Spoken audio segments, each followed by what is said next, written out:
Good morning. I'm Daniel Whitehead, CEO of Sanctuary Mental Health Ministries. Sanctuary is a Christian charity that equips the church to support mental health and well-being. We provide free resources that meaningfully engage the topics of faith and mental health. Our content is developed in collaboration with theologians, psychologists, and people with lived experience of mental health challenges. These resources prepare communities of faith around the world to raise awareness, reduce stigma, support mental health, and promote mental well-being. This morning, I'm excited to kick off our Move for Mental Health fundraiser with you today. Over the next 7 days, we're aiming to complete 100,000 minutes of joyful movement and raise $100,000 to reach 100,000 people with resources about faith and mental health. You can register to participate or give using the links in the description here, and I encourage you to invite your friends and family to join in as well. Thanks to a generous donor, every dollar you give will be matched up to $50,000. I want to start this event by introducing you to a dear friend of mine, Maku. Maku is Sanctuary's Director of Development and joins us with years of experience leading non-profits and charities. He loves sailing and taking walks with his dog, Blue. And I'm honoured that he is sharing with us his story of living with bipolar disorder and how getting active has made a positive impact on his mental well-being. My name is Maku. I serve as the Director of Development with Sanctuary Mental Health Ministries. I've lived with my family and community for the past 15 years, and that's been a real blessing for us. I've served as an executive in the charitable sector for over 20 years. I started as a consultant in the environmental consulting world. I worked with other charities, including Arasha Canada, where I served as the executive director for 17 years, founded it along with my wife and some other friends.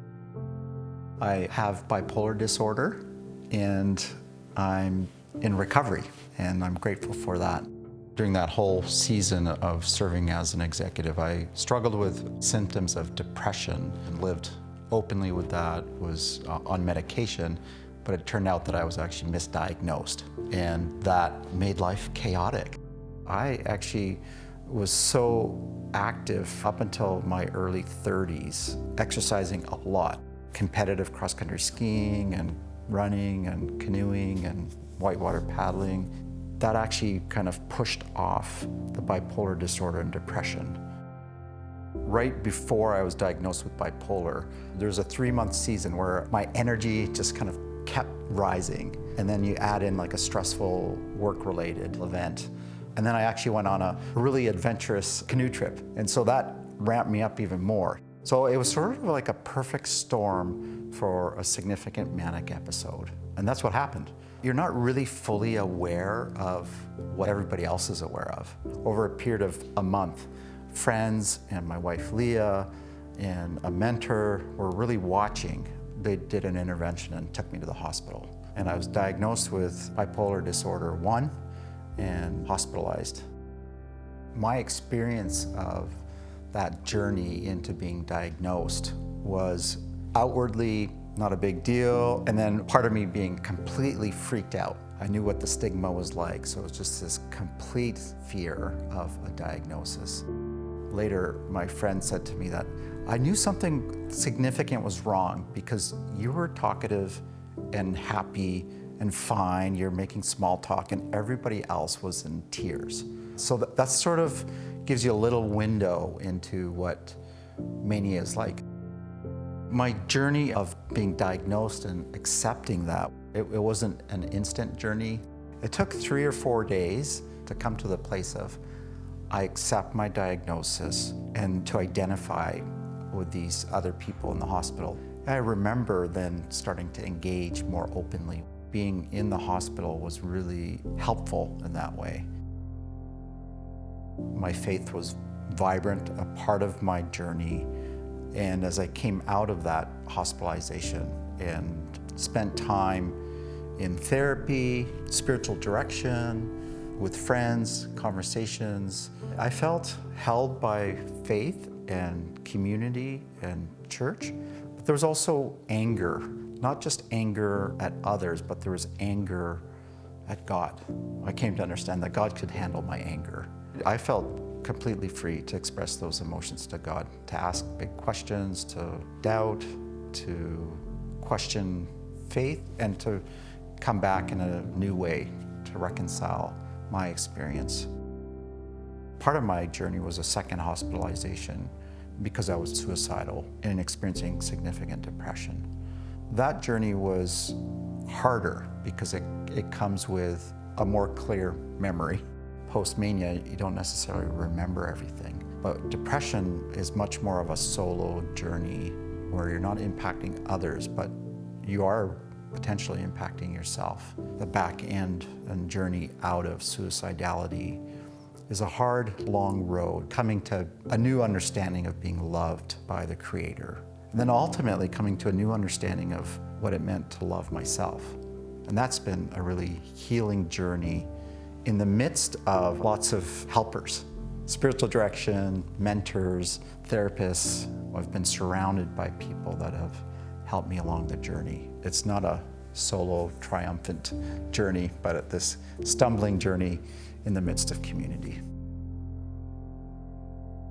Community is core to recovery. Community provides a sense of being held, being encouraged and supported, but also it's those people who are closest to you that this whole journey has been the hardest on. So there's a sense of real grace in that when I think about how welcoming people are in the way both my family is healing and engaging, and then community members as well. What's helpful for me and my mental health journey and recovery is a number of disciplines. I've found that exercise is really significant, and returning to that way of life will be really good for me. I grew up in Nepal in a location at a little mission hospital that was a 12-hour walk from the road. So essentially, I was outside all the time in this amazing, beautiful place, touching creation. Like the first time I ever saw a TV, I was 7 years old. Being in creation is truly my happy place. There are seasons when I've experienced significant depression that I've lost that. And I've also noticed that now, if I am feeling low, to actually go out for a walk, to be in creation, to be at the beach is a significant lift. In recovery now, I'm moving to being outside as much as possible. One of the significant things in my mental health journey is being connected to our family dog, Blue. Blue really is an emotional therapy dog. He brings joy, happiness, and laughter to my life and to our family's lives. But I spend a significant amount of time with him daily. Walking with Blue is one of the great joys of my life. Bipolar disorder is chronic illness. It's a journey of learning to live better with it. So monitoring, knowing that there's this journey of moods going up and down and being aware. I think that's the biggest part of what I'm trying to do is be conscious and be aware. Often those of us with bipolar disorder can get so focused on even work, we tend to overwork instead of taking that break of going for a walk or being more playful or taking some time to breathe and eat and be embodied. What I think I would want people to know is that people with bipolar disorder don't have a choice. They didn't choose this. They don't choose the way they act. This is an illness. Some of the hurtful things that have been said or some of the extreme actions like spending lots of money during hypomania or mania. It's not all bipolar disorder, but bipolar disorder contributes to it a lot and amplifies it. So to understand that and understand that journey and not to take it so personally.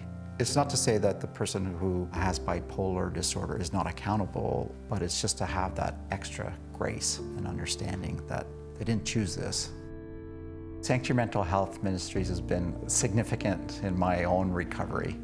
After my suicidality, I started volunteering at Sanctuary Mental Health to actually get out of the house and work, be accepted, add value, and then all the resources have been really helpful in knowing that there's this shared perspective and community that is respectful, encouraging, theologically thoughtful and engaged, and with a perspective that is inclusive.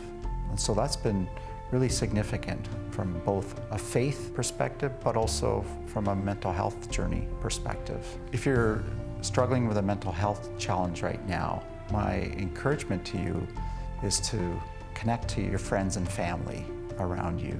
Ask for help. Get outside of yourself. But most of all, I would want to say that there's hope. There's a real sense of hope. I have hope for you. I have hope for me in my journey. Even though I've walked through the darkest of days, there is a light at the end of the tunnel.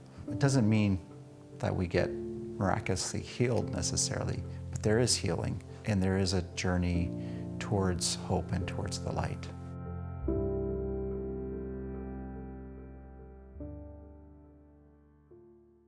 You know, I often refer to a person's story as holy ground, a place to be interacted with reverence, respect, and humility. There is so much that we can learn from Maku's story, so much that we can learn about actively pursuing a rhythm of well-being in an embodied and holistic way. I hope you can share this story with others to encourage them as well. And thank you to Maku for sharing your story with us.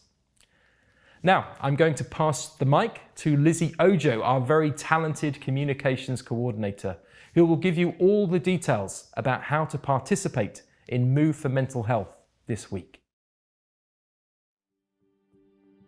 Hi, I'm Lizzie.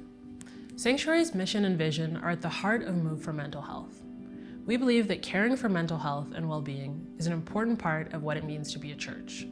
We also recognize that doing so requires educating and equipping.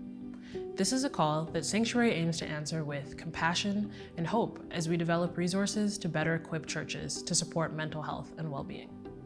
So the purpose of Move for Mental Health is to raise funds as well as awareness surrounding mental health, while also reducing stigma. We have some pretty ambitious goals, but we know that we can accomplish them with your support. The goal is for participants to engage in a total of 100,000 minutes of movement while raising $100,000 to reach 100,000 people with resources for mental health. It's easy. Simply head to the link below to join a team.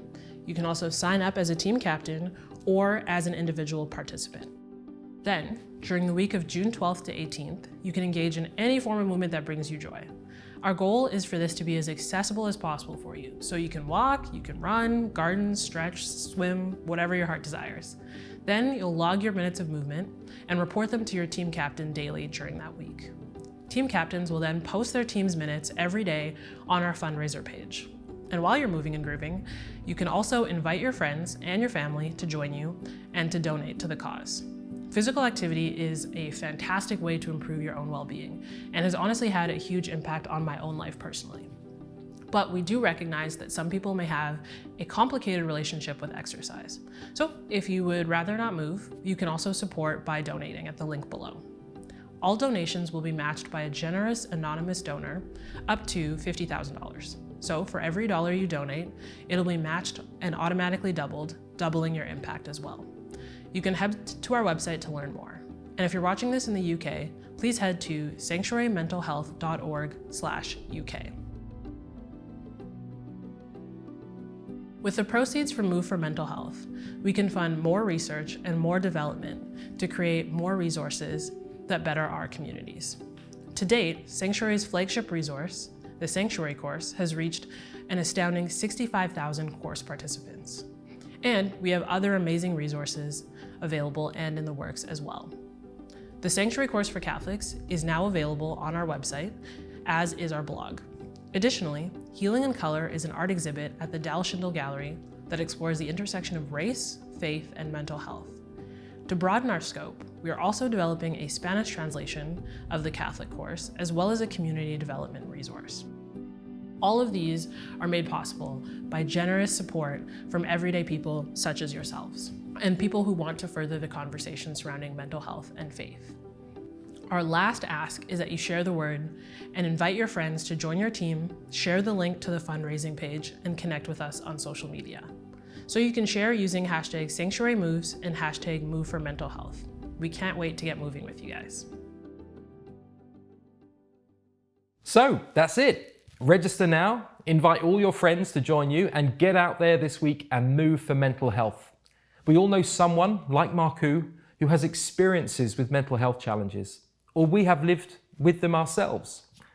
Your support makes a difference by helping us produce resources for churches around the world to care for people's mental health and well-being. This week, our goal is to move 100,000 minutes and raise $100,000 to support Sanctuary's ministry. Right now, every dollar you give will be matched by a very generous donor, up to $50,000. So there's no better time to sign up, get involved, and give. You can learn more about Sanctuary on our website at sanctuarymentalhealth.org, and be sure to click the links in the description below for Move for Mental Health to register and give now. God bless you.